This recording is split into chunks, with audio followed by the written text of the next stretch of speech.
ROK and DPRK will hold high-level talks for the first time in more than 2 years as the world watches what's at stake for the two sides of the Korean Peninsula and the region. And now that China has banned imported 24 kinds of solid trash, where in the world will all the waste go? This is The Point. Live from Beijing, I'm Li Xin.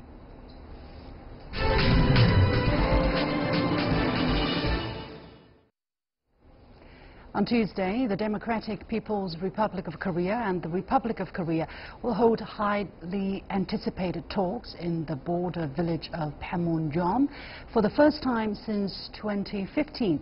The DPRK's participation in the Pyeongchang Winter Olympics next month is expected to dominate the discussion, with the DPRK's nuclear weapons program also being possibly brought to the table. While many see the talks as a breakthrough in inter-Korean relations, others are skeptical about any possible meaningful long-term impact. How significant are these talks for the two sides and the region? And are more Twitter tirades from the U.S. President Donald Trump just around the corner? Joining me for the discussion in the studio is Zhao Hai, Research Fellow at the National Strategy Institute at Tsinghua University, and from Washington, D.C. we have Dr. Bernd Schaefer, Senior Scholar at the Wilson Center. Gentlemen, welcome to the show. Now, tomorrow, on Tuesday, the two sides are expected to meet in the demilitarized zone under the watchful eyes of the world. Zhao Hai, your take on what really happened that brought the two sides together? I think there are multiple factors contributed to the breakthrough. On the one hand, you have continuous UN Security Council resolution throughout the year. Last year, there are 4 UN Security Council resolutions keeping pressure on North Korea to try to persuade it to give up its nuclear weapons. On the other hand, you have China making diplomatic efforts trying to bring two sides to the table. China has faithfully executed UN Security Council resolution on the one hand, and also improved relations by the end of the year with South Korea on the other. So I think the world international community come together, try to push North Korea to come back to the negotiation table. However, North Korea may have a different calculation. Their leader, Kim Jong-un, believed that after years of testing of their missiles and nuclear weapons, they have now firmly in firm control of a nuclear capability that can strike the mainland continental USA. So now they think they can come back to the negotiation table with strength. And also they pick this specific occasion, the Winter Olympics in South Korea, trying to make the breakthrough. I think they're trying to find an opportunity to not only talk to South Korea, but also explore other opportunities to talk with United States, and maybe getting other parties involved to break the ice and break the international isolation for the country. Dr. Schaefer, back in November last year, you predicted in our program that it is likely that the two sides could meet for talks during the Winter Games, and it is likely that the United States and the ROK could stop, at least temporarily, their joint military exercises. Now that we are seeing things happening along that line, again, tell us, why do you think things would happen at this particular moment? I think a lot of credit has to go to South Korean President Moon. He was the one who proposed very early on in his term to have inter-Korean relations improving, to have talks with North Korea, and it was just a matter of time, I think, before North Korea would take the opportunity to have those talks with the South. And the Winter Olympics were the perfect opportunity because obviously, as we now see, North Korea is interested in participating. Another important factor is that the South Korean president was the one who proposed to delay the joint military exercises between the US and South Korea until after the Olympics. And the US finally concurred, as I predicted. And now we have about a window of about 10 weeks with 1st January, then we have the Olympics in February, and then we have the Paralympics, first half of March, also in Pyeongchang. So there are about 10 weeks where we have the opportunity now to make some progress or not. Do you think it is realistic to expect something to come out of these 10 weeks that can lay the foundation for more substantive talks? Right now, what we understand, these talks are starting from the Olympics discussions, but do you think the 10 weeks would be a large enough window of opportunity? I think it's large enough time-wise, but we should be skeptical based on previous experiences, and we shouldn't be too optimistic. But it's definitely a chance, and 10 weeks is better than nothing. And it only will lead to progress if the talks progress beyond the Olympics into the nuclear issue. I mean, obviously, probably they start with the Olympics and participation and maybe improvement of inter-Korean relations, like the Kaesong Industrial Center. But at some point, it will have to move to the nuclear issue, and this will be the tricky point, yes. Zhao Hai, your take on the kind of strategies all sides would be very careful to follow so that the talks would not derail at an early stage. Is it likely that the nuclear issue could come up anytime soon? Well, I think right now it's all speculative about the result of the outcome of the talk. But we can see that on the one hand, North Korea has insisted that it will not give up nuclear weapons, and nuclear weapons will not be the topic of the talk. And they came to talk about the joint team to participate in the Winter Olympics. You look at the delegation, they have people from the Ministry of Sports and also from unification. So I think North and South will talk more about participating jointly in the Olympics, improve their relations, build mutual trust, and less talk related to the nuclear issue. However, I agree with Dr. Schaefer that this is really a golden opportunity for both sides, because not only President Trump, of course, he tweeted something really bad, but after that he showed his support after a call with President Moon Jae-in to support the North and South talk. And at the same time, China sent foreign diplomats to Seoul to also show China's support. So I think at this point, really both sides should seize this moment and try to lay the foundation to continue their talk even after this. However, I think the U.S. only promised to suspend the joint military exercise until March 18th. What's happened after that is really a question, and we'll look at the result of the talk to determine what will happen after that. Right. Well, President Trump tweeted that he was talking about the United States maybe joining the talks if the talks goes beyond the Olympics, and that the U.S. might join at appropriate time. Dr. Schaefer, what do you think he meant by beyond Olympics, and what will be an appropriate time for the United States to join? Yeah, I think it definitely meant if the talks move beyond the Olympics to the nuclear issue. And the nuclear issue will be back on the table, as we just heard, when the U.S. might propose again to resume the joint military drills. And the joint military drills, of course, are an issue North Korea is very much opposed to. And we will see by mid-March whether we will have those drills or not. And we won't have those drills if both Koreas can really move forward in improving the relations, and if maybe the North also makes some efforts to stabilize relations by maybe addressing a nuclear issue themselves. And there we have this famous freeze for freeze proposal, which was proposed by China and some others.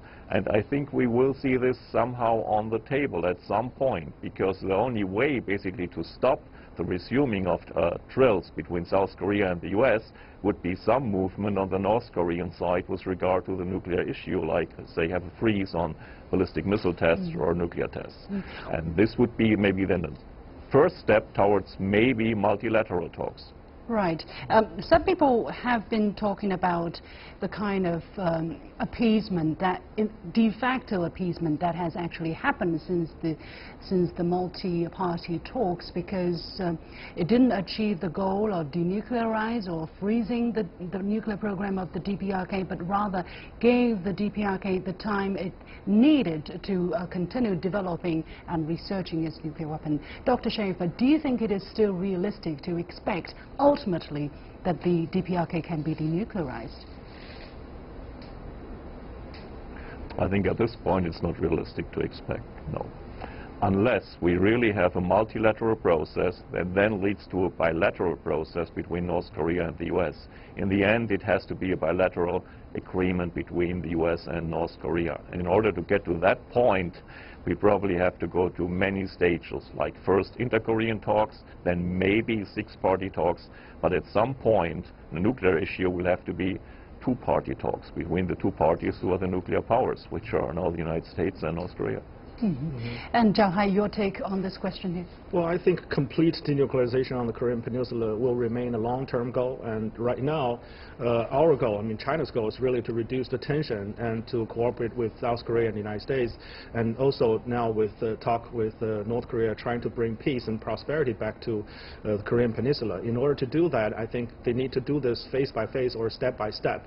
And right now, what's important is to cherish the moment and seize this opportunity to at least start building mutual trust and start talking, particularly following up China's formula of freeze for freeze at this moment.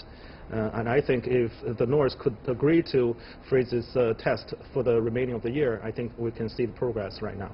And how do you look at the prospect for 2018? What are the major factors besides the resumption tentative of these talks between the two Koreas? What other political factors could influence the situation? Very briefly, Zhao. What we worry about is U.S. midterm that may affect Trump's calculation and may affect Trump government's policy towards North Korea. It needs to maintain its consistency, and we hope that it will cooperate with China continuously. Dr. Schaefer, 20 seconds maybe your take on this question.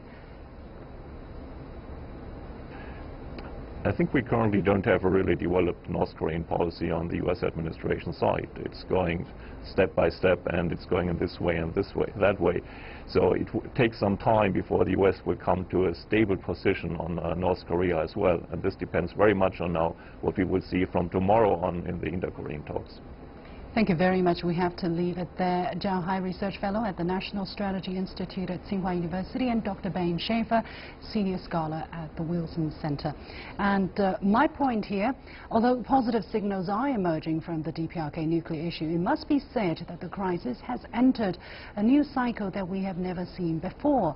Since 2006, the DPRK has conducted 6 nuclear tests and numerous missile tests.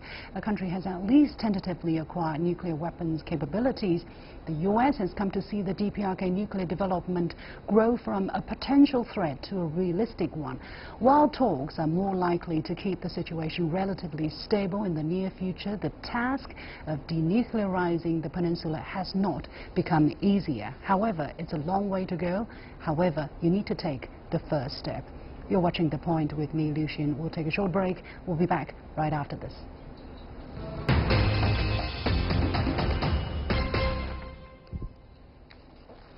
Starting this month, China is discarding its title as the world's largest importer of trash, as the ban on 24 kinds of solid waste imports comes into effect.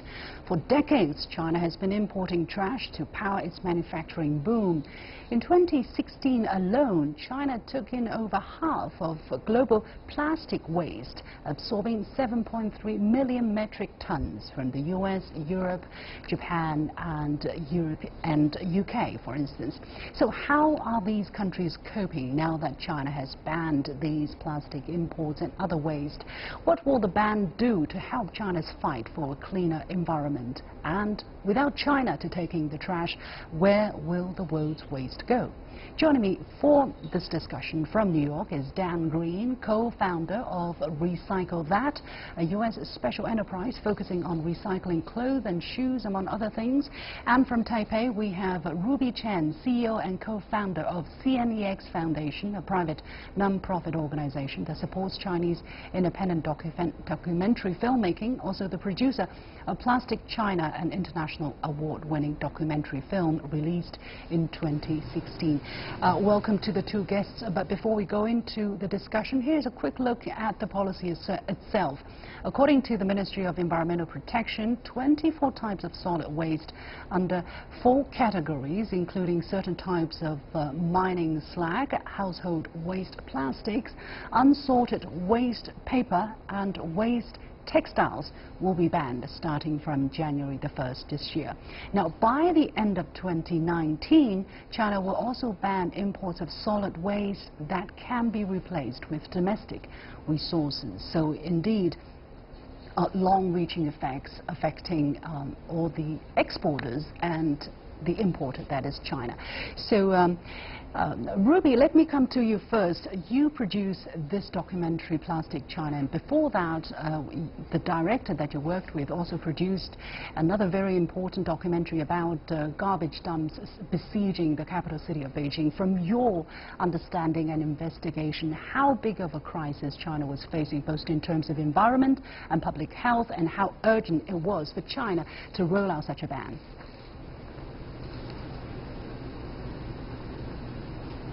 Right. I think, over the past 20 more years, China has, in a way, benefited economically by those imported waste, and through the recycling process, and were able to manufacture the second-class plastic waste, for instance, turn them into plastic materials for producing cheaper goods that were then fitted into the export industry, and then generated partially, I think, the economic growth over the past 20 more years. It is, however, at the same time, with the potential, with all the pollutions that it has generated over those years, it make the environmental issue become really serious and severe lately. And hence, I see the policy itself being a very welcomed good news for China's, cleaner environment, bluer sky, clear water, etc. So while it would definitely have some impact on some of the primitive recycling industry, I think net at the end of the day, this would be a great news, and then it is, really a welcomed news in my view, as the producer of the film, where the film talks about at the bottom of the industry how people actually were suffering from the primitive recycling process. Well, for a while, these imports were legal. And also the for a while, these imports were illegal. What went wrong during the process while it entered China and as it was being reused? How did it ended up harming the environment so much and causing public health risks?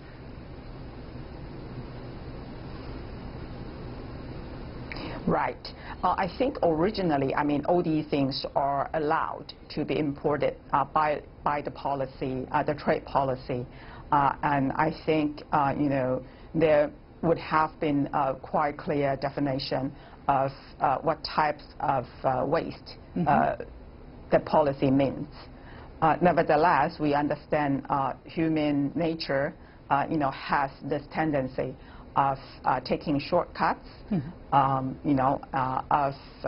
hiding, hiding these facts that sometimes all the imported plastic waste actually contains, for instance, the residuals from hospital treatments, etc., and hence, contain already hazard elements for the people who were in the industry primitively using their hands to recycle the process, sorting the plastics, washing them, hence water pollution, burning them, in an unprotected way, hence air pollution, etc. I think originally, the policymaker might have hoped that the recycle industry actually would take a more scientific and environmental friendly way. However, we understand that all these facilities would cost a whole lot of money. Sure. If the developed countries weren't able to handle these waste that were produced by their own country, by their citizens, and then they solve the problem by shipping it away to developing countries at a very low cost, then we will have to bear the cost in China, and then hence, the bad consequences were borne by our people, by our citizens. So I think it's, I would have to summarize why things went wrong. It's human nature. I see your point. Mr. Green, How do you look at the impact of this policy on the recycle business that you have been in for so long? Thank you. In the very short term, I expect that the materials that the U.S. was exporting to China will be sent to lower cost locations that don't have China's environmental standards, and some are going into the landfill in the United States. The underlying problem is that in the U.S. there are many environmental standards for recycling, and consumers are often very confused. So the products that the United States produces, as far as scrap plastics, for instance, are difficult to recycle and are hard for even the facilities that are in the United States to handle. Over time, the solution is going to have to be more sophisticated recycling in the United States and in other countries. Better sorting, better consumer education, so that American consumers are sorting their recyclables more carefully and American facilities are able to produce a cleaner product. Long term, the only real solution is to consume less and to reuse more. Recycling, as the Plastic China film showed, can be a very dirty business, and reuse is far superior. Right. Well, there are people in the recycling business in the United States. Immediately, China announced the intention to roll out this policy last July, complained actually about this policy, saying this is going to cost the United States thousands of jobs in this business. How do you look at the economic implications in this? And I mean, China doesn't really have a choice but to ban these imports, as what Ms. Chen has described. It is just, you know, harming the environment, harming the people. And for the United States, well, jobs are lost, but something has to be done. Some ways have to be found to cope with that. Yes. Jobs are being lost in the United States, and jobs are being lost in China as a result of this. And that has to be balanced against the environmental impact in both countries. In the very short term, if the products are just going into the landfill or being sent to other countries with lower environmental standards, then the ban is not a good thing. But as time goes on and technology improves and investments increase and the product becomes cleaner, the policy will result in a cleaner environment for China and, I believe, longer term, more jobs in the United States as the material is processed domestically. Is it likely that these waste will be shipped to other less developed countries than China, Mr. Green? Yes. So the waste was going to China for really two reasons. First, shipping from the United States to China is very cheap because the United States imports so much from China that containers going from the United States to China are typically empty. So it's cheaper to ship a container from New York to China than it is from New York to Atlanta. And secondly, China had great demand for these materials as a way to more cheaply and efficiently manufacture recycled plastics, cardboard, and other paper products. There are some other markets where shipping from the United States is nearly as cheap as it is for China, and where they also have growing industries that will use the scrap material. But really, none of these markets are as big as China, and more of the material will have to get processed domestically in the United States. Right. Mr. Chen, let's again talk about China. Now that China has banned these 24 types of imports, and by the end of 2019 it's going to ban all the solid imports that can be found domestically, how much of a progress would that represent in China's effort to better sort out, to better recycle its waste, and how much more is still left to be done?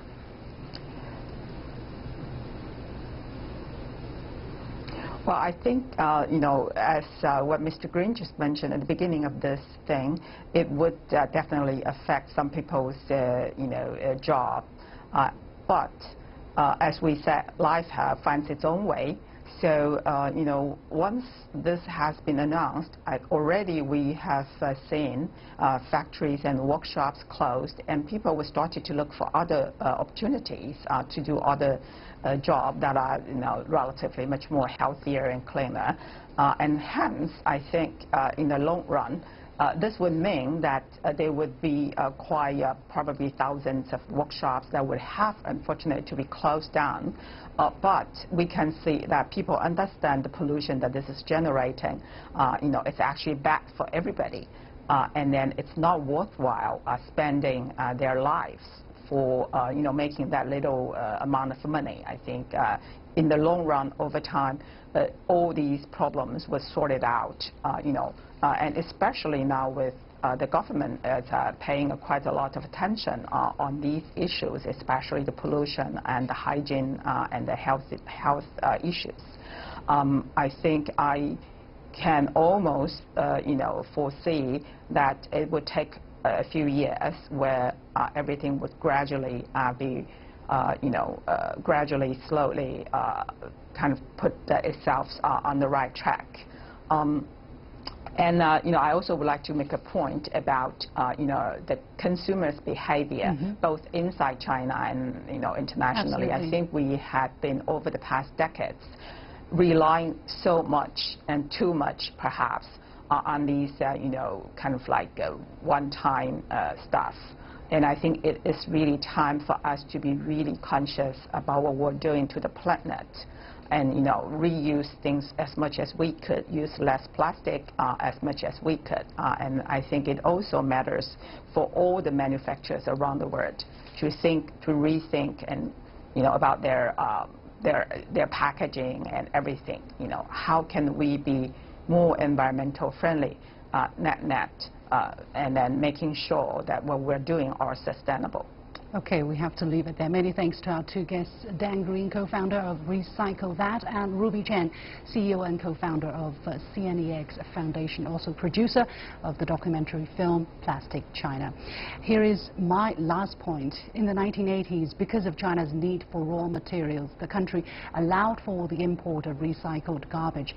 However, on the sideline, a dirty business developed around the international trash trade, with foreign garbage producers seeing a cheaper way to dump their garbage instead of recycling it themselves or just consuming less.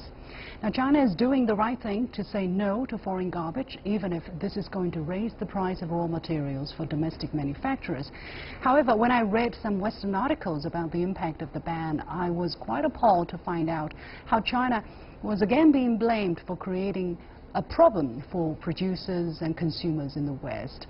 When China took half of the world's garbage in, nobody said thank you. When China officially and finally wakes up and says no, we get the blame. Entitlement sentiment once again here. Only when you're deprived of something you feel its value. So don't start looking for the next country to dump your waste. Consume less and recycle at home. That's also for me and a piece of advice. That's it for this edition of The Point with me, Li Xin. Download the application called CGTN to watch our show on your mobile devices, or go to YouTube and look for CGTN The Point. Thanks for watching. You've got The Point.